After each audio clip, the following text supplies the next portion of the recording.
Hey, buddy, how you doing? I'm good. Just checking out my cryptocurrency here. See if we're making enough money out here. We need the cryptos. Hey, where's Bitcoin at? Bitcoin today, Bitcoin is at 16,000 at this exact moment. $16,364.84, 93 cents, 72 cents. Talk about a tumble. Wasn't it near 70,000? Yeah. At the, let's see, I can go back here. The peak of it was on November 12th, 2021, $65,481.64. Just a year ago. Yeah, sorry, ladies and gentlemen, but if you invested in Bitcoin, you're either going to hold on tight or get out. I don't know. I certainly don't know much about cryptocurrencies, but today, ladies and gentlemen, I want to talk about something that came up this morning. I watched a video on Rumble, emergency lawsuit. Supreme Court has taken a lawsuit by, I think his name is Raylan, but I know his last name is Brunson. So it's Brunson versus Adams. And what he is saying is that Biden, Harris, Pence, and 385 members of Congress did not use their oath of office to protect the election in 2020. So they had an oath of office. There was evidence of election interference by China. So you know about the Dominion systems, right? The Dominion voting system, and some are reporting that China has the backups for the Dominion systems. You know, ladies and gentlemen, you first heard that when you voted on these Dominion machines, they cannot be hooked up to Wi-Fi. Do you remember that? Yeah, they were standalone machines. Standalone machines. And then we heard, they do have Wi-Fi capability after all. Yeah, because that's how they tally the votes as they're going. So if you've watched the movie 2000 Mules, it's about, not about the Dominion machines, but it's about a mule is a person who is dropping off votes, I guess. And my wife and I watched part of that video when it came out several months ago. And it turns out that people were dropping 20 and 30 ballots in 2020 in these different spots. And so much where they knew exactly where the drop-off boxes were. And they would just throw their gloves in the garbage can. And so they had been doing this all night. And they think thousands and thousands and thousands and thousands of votes were cast, probably for Biden. And that's how he won the election. Again, you have places like Wisconsin, and I can't give you exact numbers, but they had more votes than registered voters. And you're in this world. Right. You're in this world. I'm not in this world. But I love you're in this world. Yeah, you're in this world. You're way better at it than I am. I doubt that. What percentage of people in states, on average, and again, Dennis and I have not talked about this, but what do you think? What percentage of voters actually go out and vote, whether it's early ballot or on a typical election, it's about 18 to 22%. I mean, it's not much. Wisconsin in 2020 had like almost 100% vote. Yeah, that's incredible. Yeah, there was important issues. So there's this unusual. And Wisconsin's not the only state that was unusual.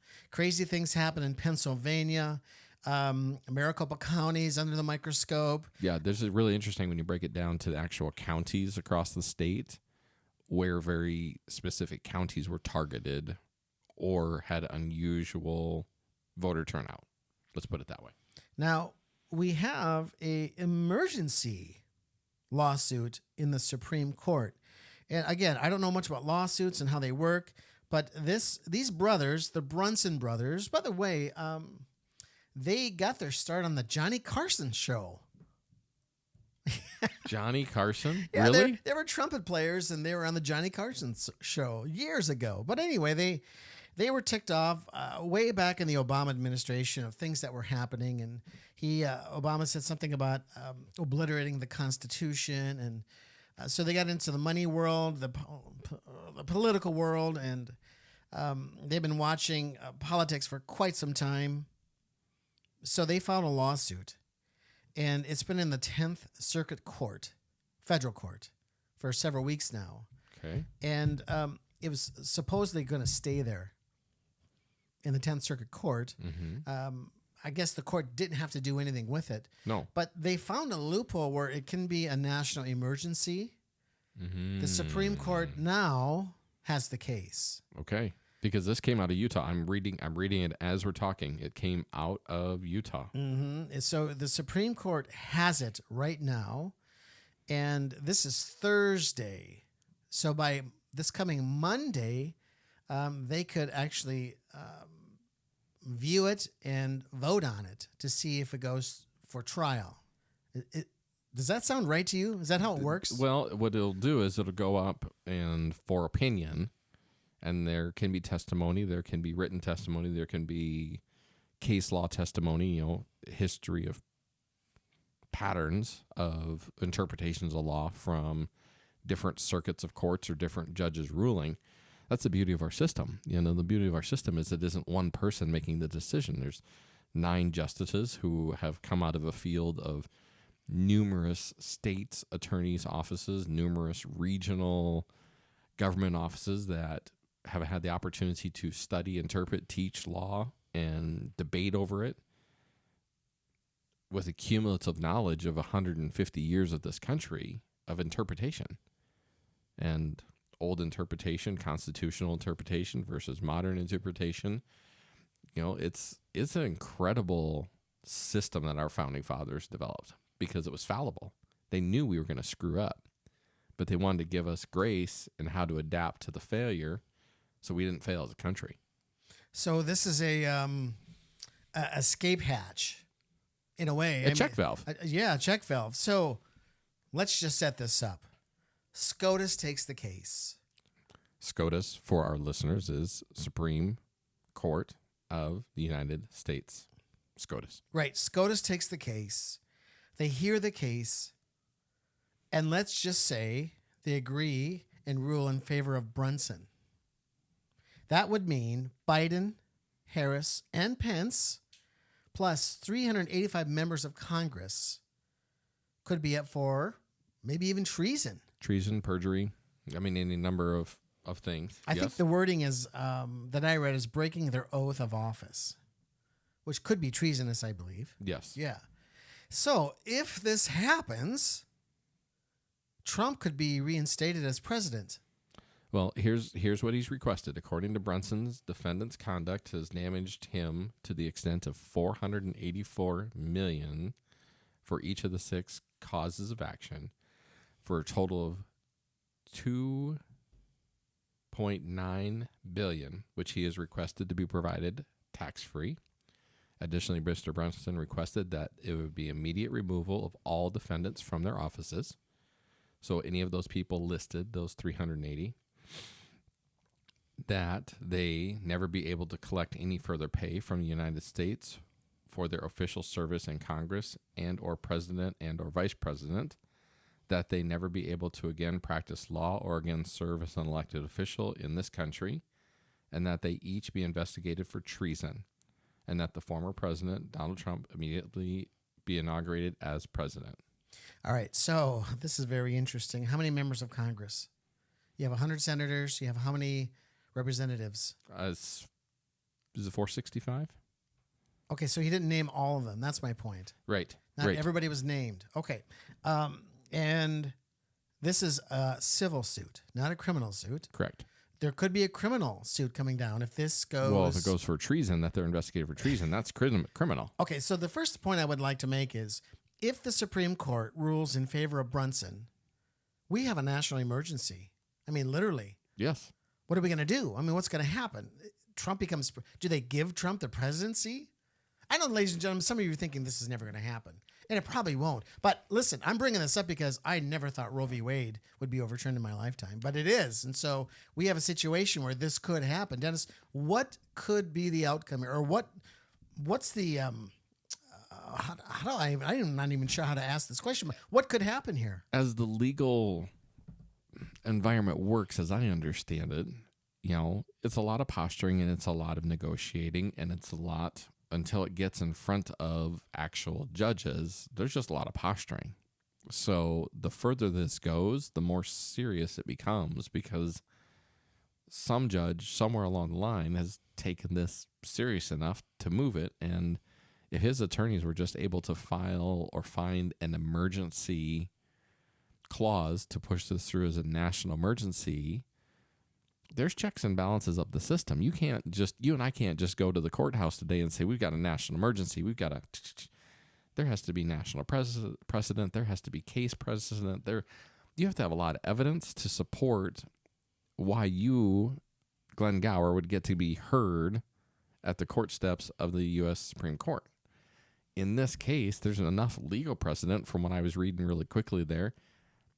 They're meeting what's called the proof. It just escapes me the word. But the legal proof that this is legit. Like this is an issue that needs to be addressed, and the court's going to take it up. If they turn this over, what you're saying is not untrue. The remedy is what they call it for this case. What this guy's asking for is, I want some money. I want these people who didn't do their job fired. I want them never to be able to do their job again or work within their given profession in our country again. And I want the original president that should be in president, as I see it, I want that president back in office. Okay, so yeah. Those are my demands. Right. So if that all happens, granted, we don't know what's going to happen. No. If that all happens, everything's up in the air. What does it mean for the 2022 midterms? Well, 2022 midterms, that's a separate issue. I mean, that's each state. So let's play this out hypothetically. If we have a congressman, Dusty Johnson, unfortunately dies today, drops over for a heart attack up in Congress, the South Dakota State Legislature would have to hold an emergency session, and the state legislature would vote for a new representative. The people of the state would not. And that's the way our state constitution is written, that the voted representatives that we have from each of our districts would go and represent us to vote for one person to go represent our interests in D.C. because we can't wait 30 days. There's too much action. There's too many things that happen in Congress that we need our voice present there. Same if we had John Thune pass away today. The state legislature would elect a new state senator. Now, from the midterms we just had, who would be going into January, getting inaugurated into the 115th, 116th Congress.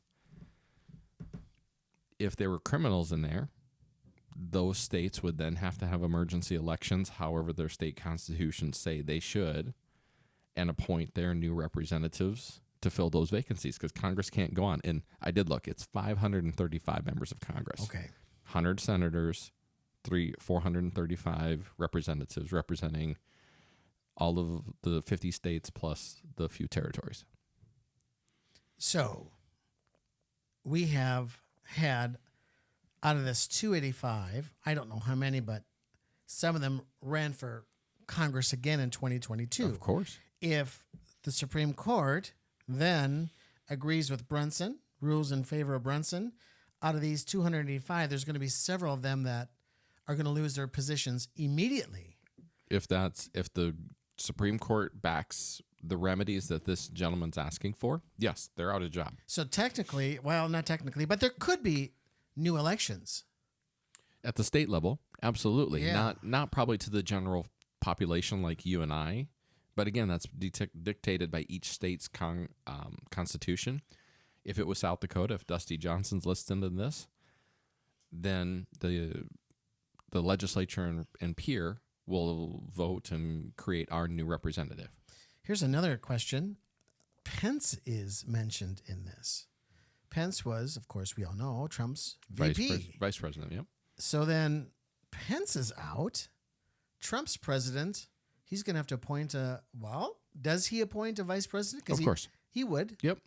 He would just appoint a new president, of course, to the powers of the Constitution. The vice president is elected with the president on the ticket, but that vice president can be fired and replaced.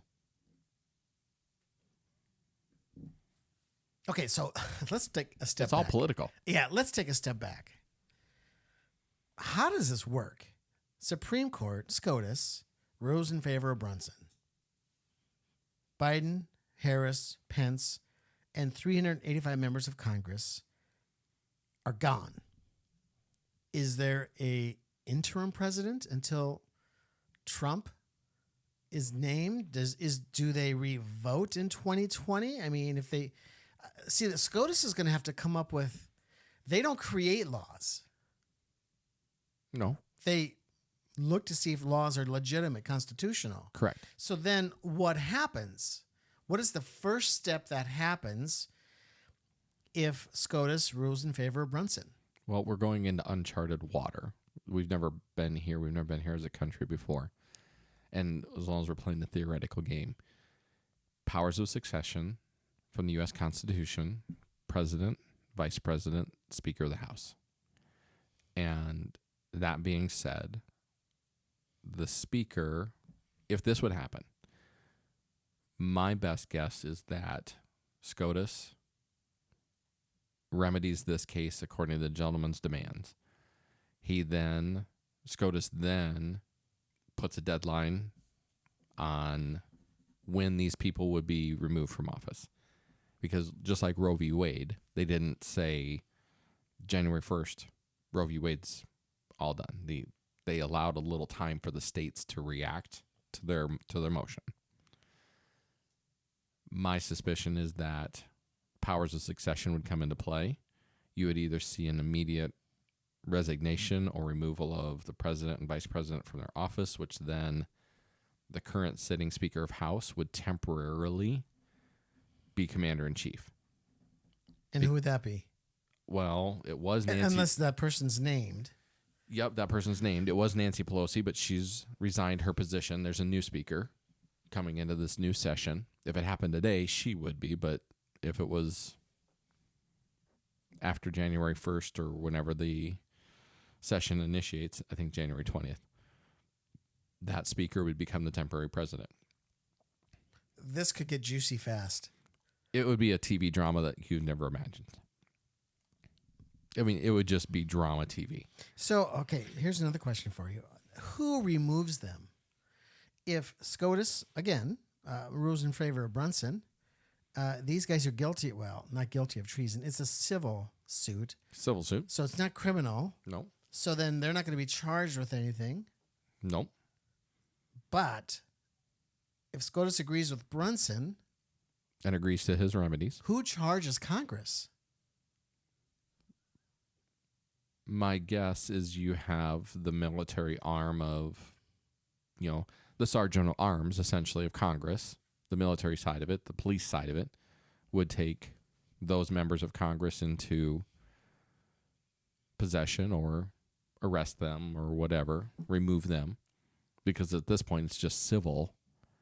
It's like having your hall pass revoked or your pass into Costco revoked. Yeah, but listen, if I'm Dusty Johnson and I get named here in this lawsuit, I might try to get the heck out of the country. You might. Because if I'm being charged for treason, I mean, that could be hanging or imprisonment for the rest of my life. Correct. I might go to Greece. So, again, there's that potential of... So you'd go to a country with non-extraditing services, Brazil, Colombia, Bahamas. Well, Yeah. not the Bahamas, that's part of the contiguous U.S. But somewhere where your extradition would be greatly impeded. So something's going to have to be done immediately before these guys run. You would think. But it's not criminal, it's civil. So Well, I know, but the proper thing would be to, catch them at the steps of the Congress. But any of these guys who watch this and the 15 people that work for them and the 35 lawyers that they know as friends, they're going to be well informed well before we are. Oh, you got to know that they know about this case. You and I didn't know. Of course. They know what's going on, and they're making plans right now. Well, they're going to try to make it go away. Yeah. That's what they needed to do, is they just need it to go away. And if this guy just needs $2.9 billion to be happy tax-free and get rid of his other remedies, great.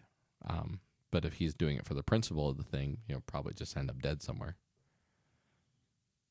And nobody's reporting this, it seems like. I mean, I heard it. Who would want to? Look at the theoretical hype that you could create of all the what ifs and maybes and could haves and maybe should haves. It would drive news anchors and reporters bonkers, because there's so many variable outcomes. Just talking about the election component of it. That's why I said it's like TV drama you could never dream up. They talk about one of my favorite shows about 10, 15 years ago was West Wing. Oh, I love that show. Who's president? Josiah Bartlett, but he's played by Martin Sheen. Martin Sheen. And I mean, the things that happen in that show, it's just unbelievable. He gets shot. He's got MS. So he's temporarily, he's under anesthesia while he's being treated for his injury.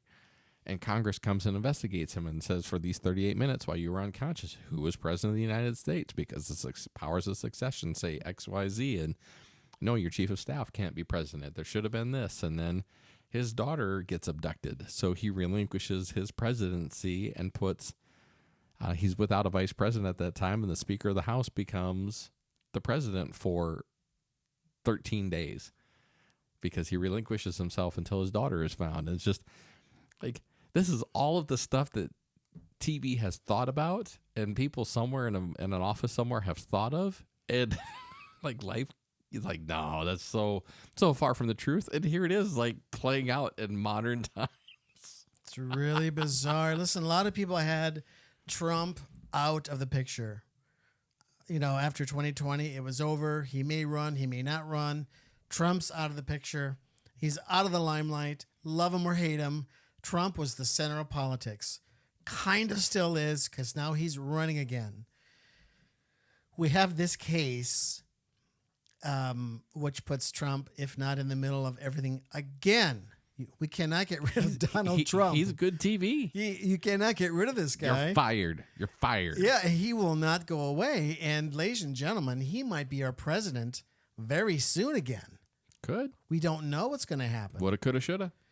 And don't overlook the fact that SCOTUS took the case. If they took the case, how many do they need? Do they vote on whether they take the cases or not? I don't know how that works. I think it's always just been, I think it's like a referral for medical. Like you can go to Sioux Falls today and get a heart referral and you can talk to the heart doctor. But if the heart doctor doesn't think he can do it, he can try to get a referral for you to Mayo Clinic. And Mayo Clinic has a clinical guideline of, does this meet our criteria of something we should deal with, or is there a better place for that patient to go? And I'm assuming the SCOTUS is the same way, that there's a criteria of condition. Like I said, you and I can't just get a case today, go to the Brookings Courthouse and say, right. I want to be heard. Well, screw you. I'm going to D.C. We wouldn't meet that scrutiny of wasting their time because they're dealing with big, big things like Roe v. Wade. Very interesting. Okay, let's move on to FTX. What'd you say? What'd you call me? Huh? What do you mean? FTX. FTXU. Is that an acronym? I don't know. Okay. Would you explain to our listeners what is FTX? Also explain, some people still don't know, what is a cryptocurrency? Well, I never thought you would ask. Huh. Hold your cards. We have a bingo. So crypto, we talked about this before we went on the air. Crypto has an antonym, or a root word, which comes from Greek. And the Greek for crypto was kryptos, which means hidden. And what I know of cryptocurrency from what I've learned over the last few years, because I play in it, is that it was used heavily in black markets prior to becoming coming out into the sunlight. Would you explain black markets? When I hear black market, I think illegal trading. Nobody knows about it. The cops know about it, but they can't always find it or locate it. What do you mean by black markets in this case? Okay, so do you know what the dark web is? No. Okay, so everyone out here that listens knows about the web. The bright sunny side, Google, search for things. Everybody knows about DuckDuckGo sponsoring our show today. I didn't know that. But DuckDuckGo is a privacy filter that you can put on your search bar so you can't be tracked when you're, on Google and looking at things. You can't sell your data. Well, there's a whole nother side. For every light, there's a dark, right? So on the dark web, on the dark underside of it, there's illegal activity. There's things that conversations between countries, conversations between Al-Qaeda, conversations between the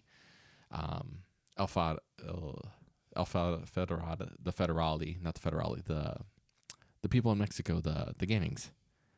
Can't I say what they are? I can't say them. But the illegal side of it, the drug running, the human trafficking side of it. And the dark web exists out there, and you can do all kinds of interesting searches and get into very unchristian things. Well, cryptocurrency was one of those hidden currencies that had value. The people running in the dark web needed a way to exchange money that was clean, it was simple, it was untraceable, it was untrackable, because it was really unreal. And so cryptocurrency got its birth there because it was still backed by a bank. It was just numbers moving in a different form. Well, since the evolution of our culture is now to do more things virtually, well, it just became mainstream that you would move these coins around. And what I think is really fun to think about in this is look at the modeling and the conditioning of our children. And I have Xavier, who is 18, almost 19 years old, who I got him his first little control console, his Wii, when he was 6 years old. And then all of the games, starting with Mario Kart, you collected coins, virtual coins. And the coins didn't mean anything, but boy, you racked up your points and you got your coins and you got your coins. And we go and we play Supersonic and Sonic Winter Games, and you collect coins for winning. Like, we've been conditioning an entire generation of children to using virtual coins. They didn't mean anything when they were playing a video game, but now they're 20, 25, and coins can mean something. Like cryptocurrency is a coin that's virtual that you never put your hand on, but you can exchange it amongst your friends and you can trade it like a currency. So crypto is now emerging as Bitcoin did, which has a foundation and a base as an actual coin. But the flip side of it is it can be traded virtually and used virtually. As we said, $64,000 was its perceived value a year ago. Today it's worth $16,000. Okay, so we have this company or this coin called FTX. And they're a coin exchange.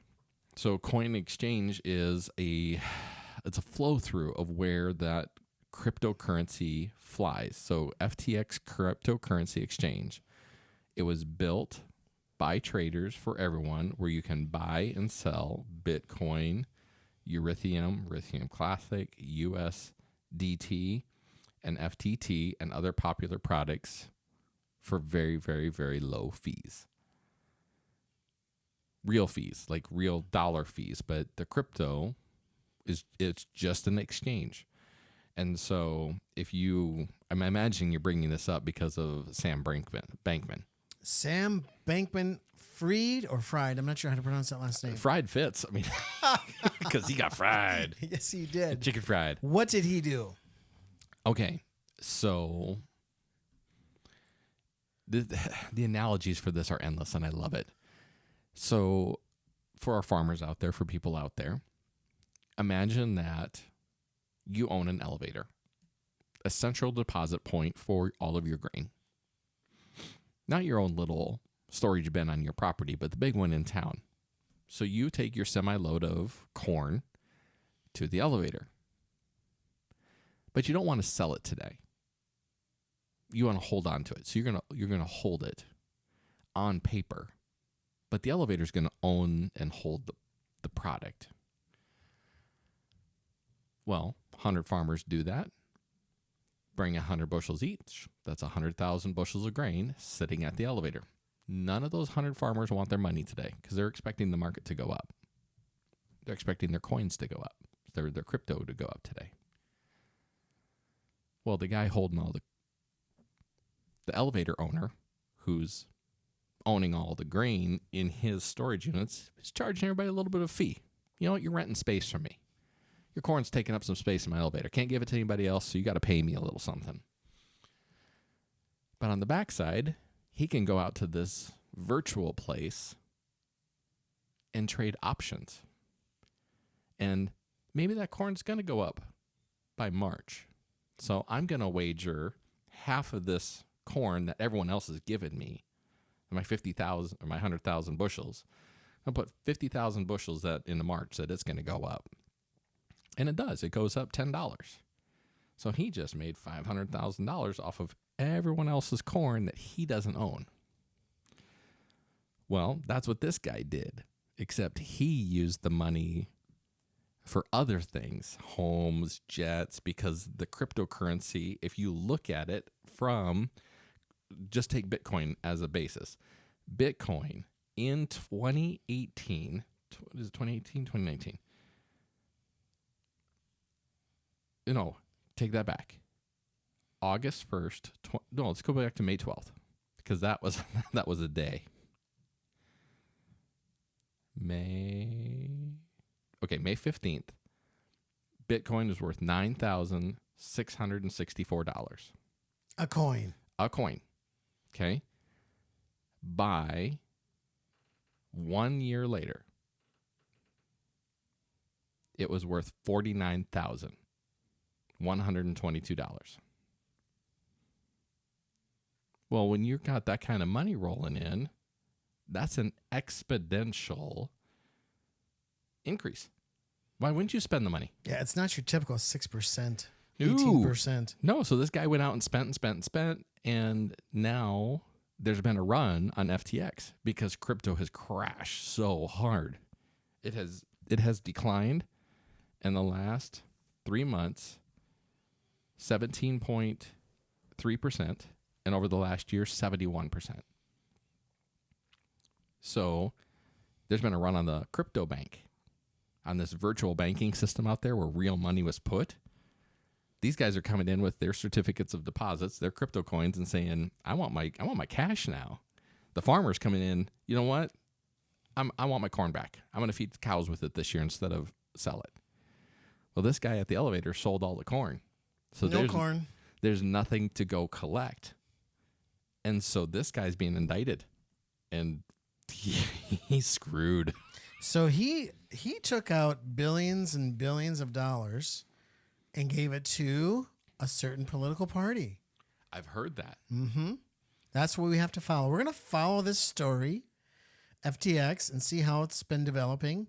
And I just caught wind of another issue which seems to be bigger called Tremor.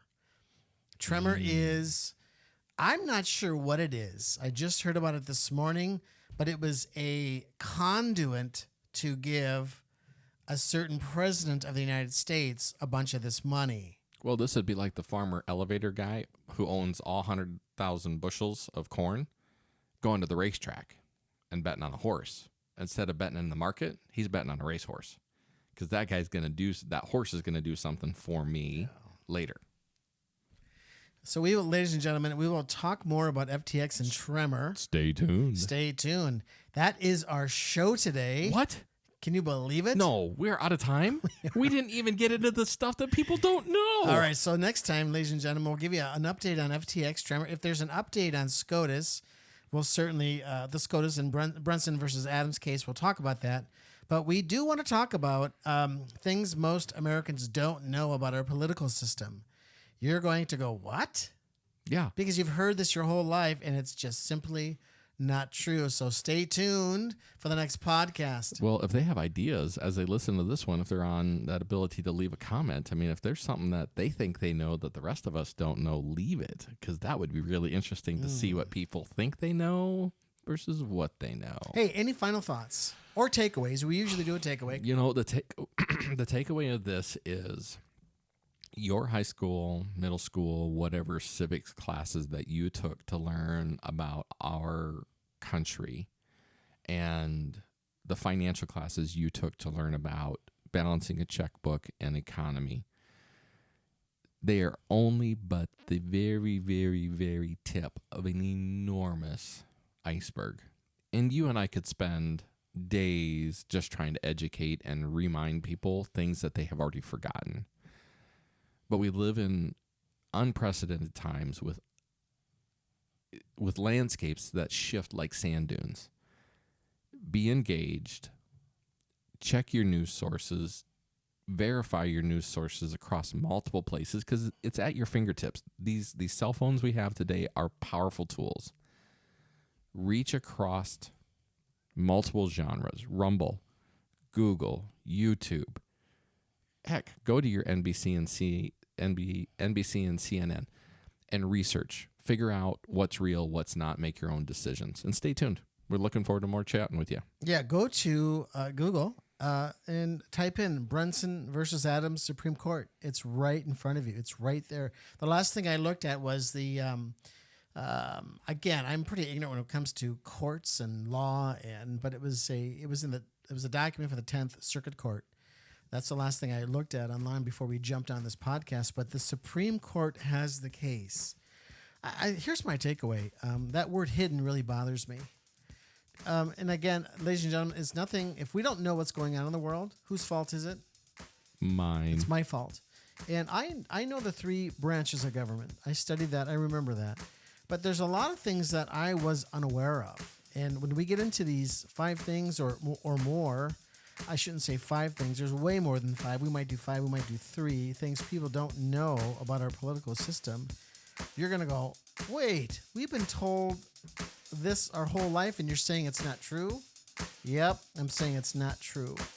And so there's some shenanigans that are happening. Fact or fiction? Yeah, shenanigans are all over. And you're going to go, wait a second. So, hey, that's it for today. God bless you, and may God strengthen the bars of your gates. Hey, thanks for listening to the Glen Gauer podcast, sponsored by Mission Blueprint. Mission Blueprint is a nonprofit ministry started by Glen and Jamie to sanctify the family. Our income is donation-based, and we need your help. Please support us financially by going to www.mission-blueprint.org and be a part of our financial team. Thank you, and may God strengthen the bars of your gate.